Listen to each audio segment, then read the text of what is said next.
सुबह का आरंभ। क्या आपने कभी सूरज को हंसते और खुश होते देखा है? निको के साथ जादुई सुबह का राज जानिए। निको की आंख खुली तो खिड़की के बाहर कुछ अजीब सा था। सूरज की किरणें हल्की सी सुनहरी रोशनी की तरह उसके कमरे में आ रही थीं, जैसे वह भी ईद की खुशी मना रहा हो। निको ने पूछा, अम्मी, आज सूरज भी खुश है?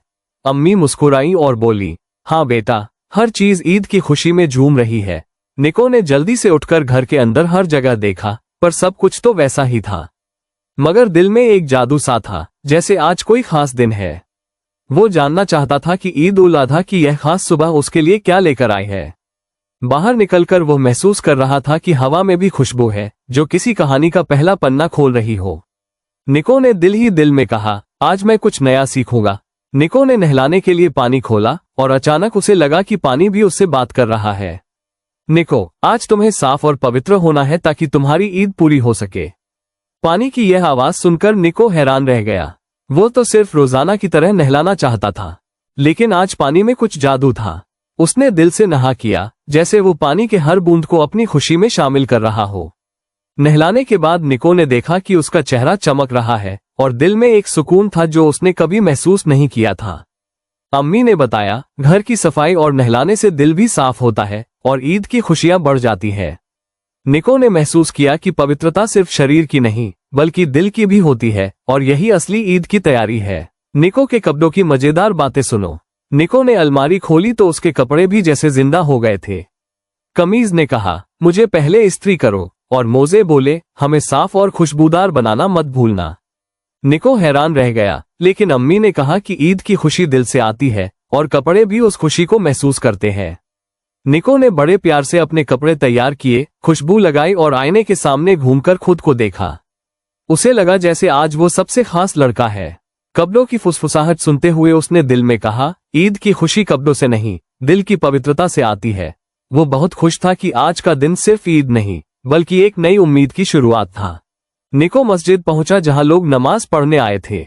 वो एक आदमी को देखकर हैरान रह गया जिसके जूते उल्टे और कपड़े इधर उधर थे। नमाज शुरू हुई तो वो आदमी सिजदा करना भूल गया। निको ने सोचा शायद वो आदमी नया है या भूला हुआ जिन है।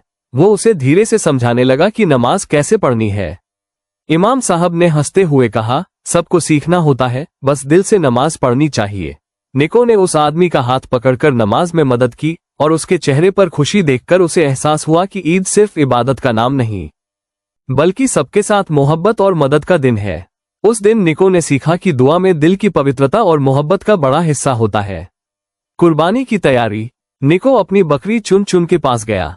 चुन चुन ने जैसे ही छुरी देखी, गर्दन हिला दी और निको को बताया कि वो कुर्बानी के लिए तैयार है।